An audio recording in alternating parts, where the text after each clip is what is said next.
Gagayahin niyo ba yung ginawa niya? Hindi. Pag may nakita ka ba sa kaklase mo maganda, kukunin mo ba? Hindi. Parurusahan din kayo.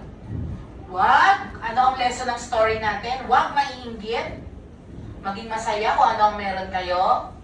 At wag mangunguha ng hindi mo gamit. Kaya sa kaklase mo, wag mo kukunin. Okay pa? Okay. At bakit kaya ayaw ng mga batang kumain ng ampalaya? Alamin natin sa ating kwento ngayong araw na ito. Alamat ni Ampalaya. Noong araw, sa bayan ng Sariwa, naninirahan ang lahat ng uri ng gulay. Dito, makikitang naghahabulan sina labanos at mustasa. Nagpapatintero naman sina bawang, sibuyas, upo, at patola. Nagtataguan naman sina singkamas. Kasi singkamas, talong, luya.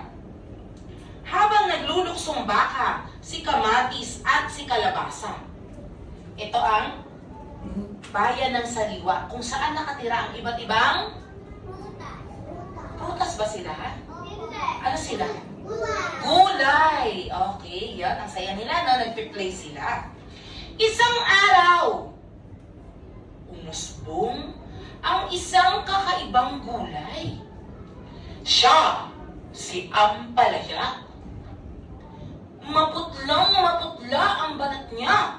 At kahit anong lasa, ay salat siya. Ibig sabihin, ang kulay pala ni Ampalaya dati ay white, maputla, no? Tapos, wala siyang lasa kahit ano. Dahil dito, unti-unting pumulupot ang mabalahibong inggit sa katawan ni Ampalaya. Naging bugnutin siya at mainitin ang ulo. Lahat ng gulay na lumapit sa balag niya ay binubulyawan niya. Ano yung binubulyawan? Ano ba yung binubulyawan? Sigawan. Galit siya lagi. Yan! Ganun. Huwag kayong lumapit sa akin. Hindi ko kayo kailangan. Layas! Sabi ni Ampalaya. Tunit ni Ampalaya, no?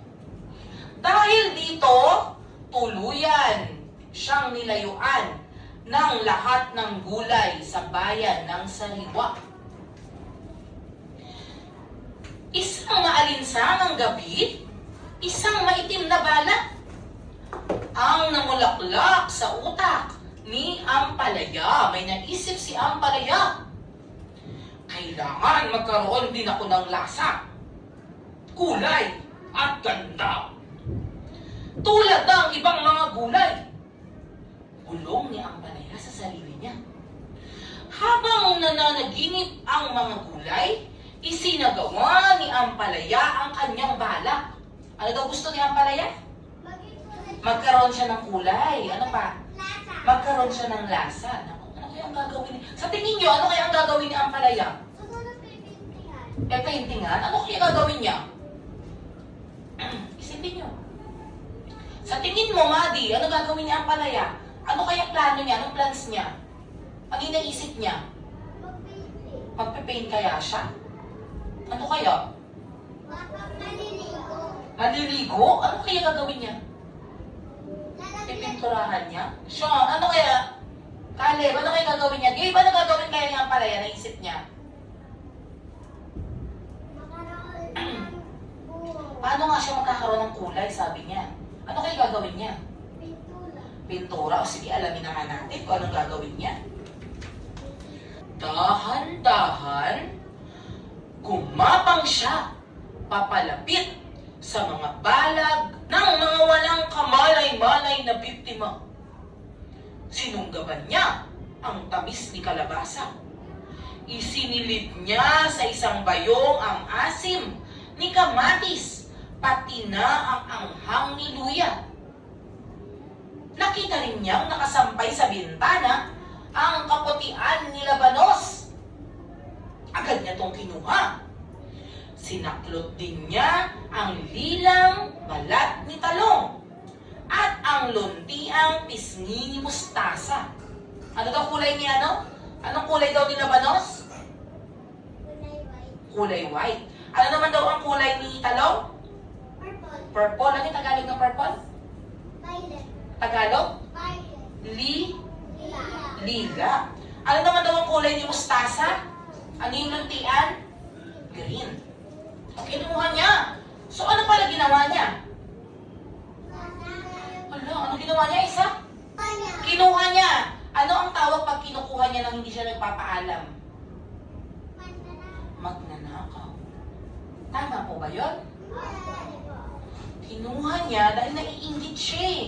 Nakita niya maganda sila. Gusto niya maganda din siya at masarap ang lasa. So kinuha niya yung mga kulay at lasa ng ibang gulay. Ano kaya ang mangyayari kay Ampalaya ngayon? Sa tingin niyo, nagkaroon na siya ng kulay. Ano pa?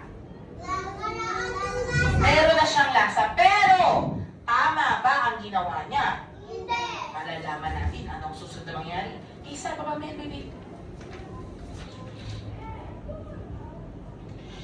Ipinuslit niya rin ang lutong ni singkamas, ang manipis na balat ni sibuyas, ang malasutlang kutis ni kamatis, at maging ang gaspang ni patola. Sa wakas, nasa akin na ang lahat ng lasa, kulay at ganda. Siguradong kaiinggitan ako ng lahat ng gulay, sabi ni Ampalaya. Umalingaw-ngaw ang balita tungkol sa nakawang naganap. Nagtipon-tipon ang lahat ng gulay. Lumuwa ang mata ng lahat nang biglang dumating ang isang di inaasahang bisita. Isang dayuhang gulay. Di nila kilala. Iba-iba ang kulay niya. Kaya pa niya na mag-iba-iba ng lasa. Kahanga-hangang gulay talaga. Sino kaya ito? Ano nangyari sa mga gulay? Nawalan sila ng kulay at nawalan ng... Tama ba yung ginawa niya ang palaya? Hindi po. Okay, next.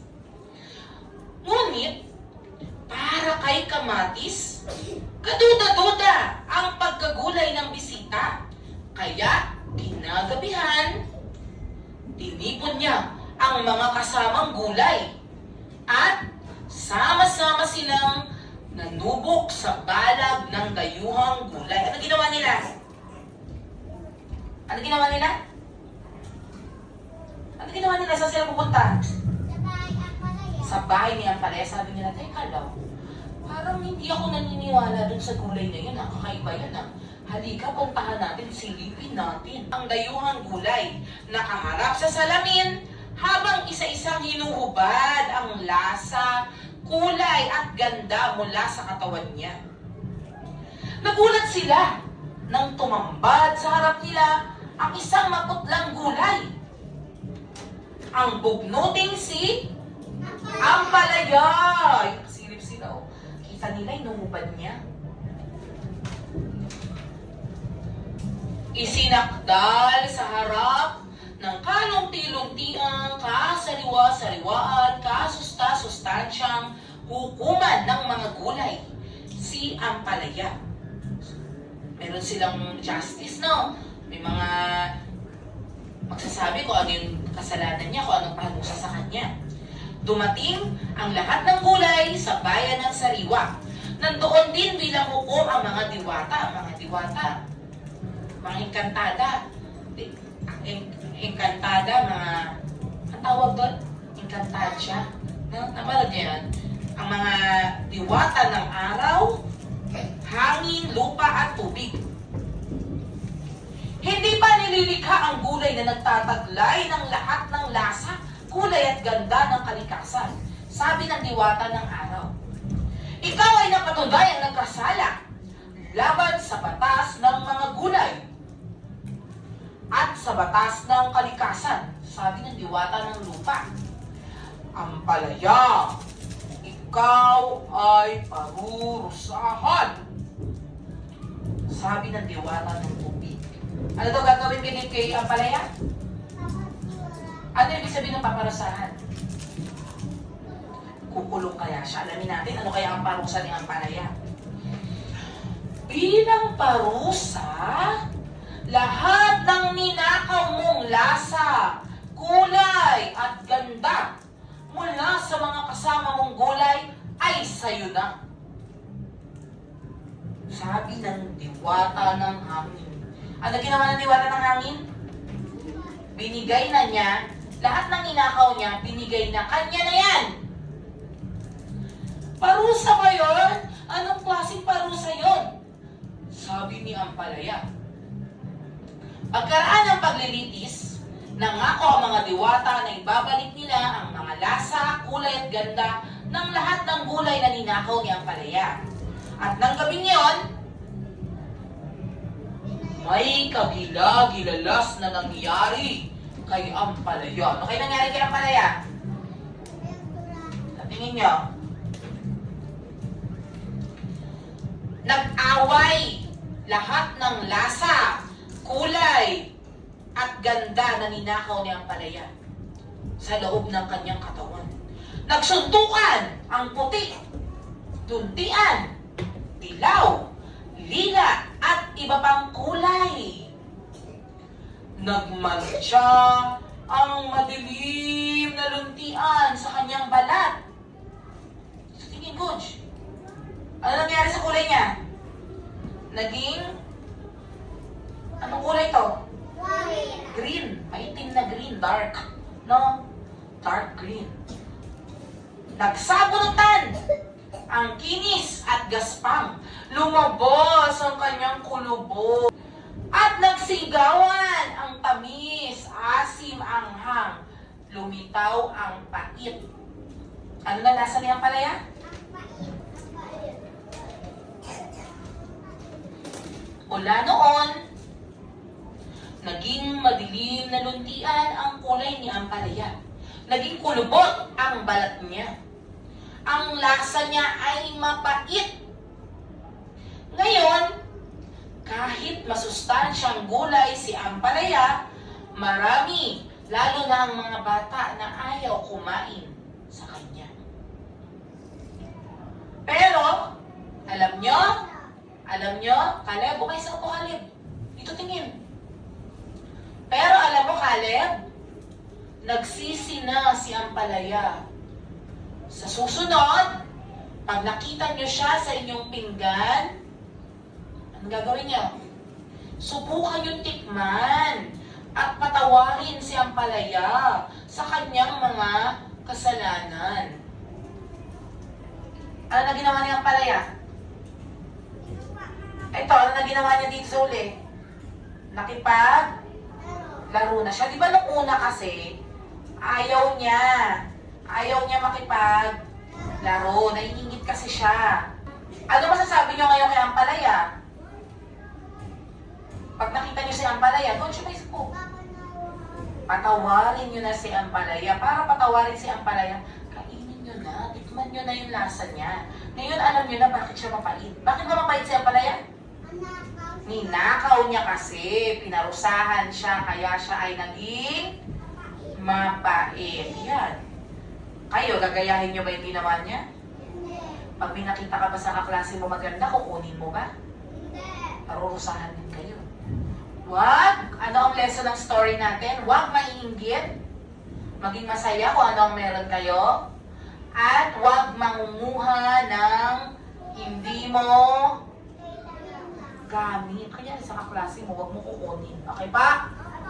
Okay.